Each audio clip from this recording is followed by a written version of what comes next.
Žiūrovai. Dabar vyksta puodo prezentacija. To jums šviesą, kad jūs geriau matytumėte.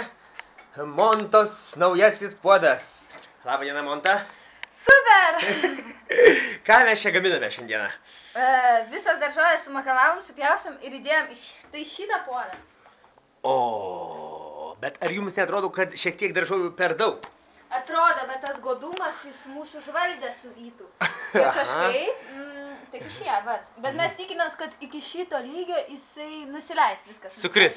Ir ką dabar toliau darote? Čia pjaustote, ką čia pjaustote? Paprikas. Jos labai vat buvo tokias gražios, gėlytės formos. Parodykit. Aha. Čia iš kaunelio, iš lapių. Taip. Ir jos yra labai aštrios. Kadangi Vytas mėgsta aštriai, tai teks pjaustyti. Gerai, ir dabar, kas liko padaryti? Dėti papriką. Dengti, va štai su tuo dengti. Dangčiu, dangtis. Štai, puodo antroji dalis, dangtis. Pagal dydį daržovių ir dangčio šioks toks nesutapimas. Nu, nieko, paminkinsim. Paminkinsim, paspausim. Ir bus gerai. Gerai, nagi. Ir, nagi. A, jau čia jau kaista.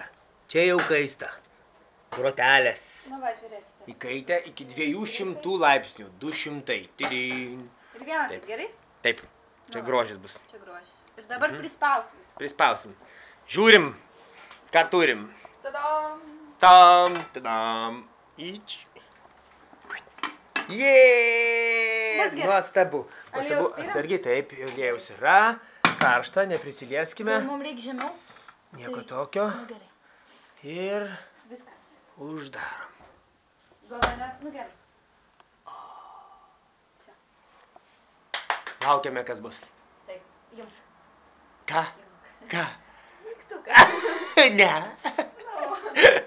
Gerai, laukiame, kas bus, o kol sulauksime, išgersime arbatos. Gerbimieji žiūrovai, arbata.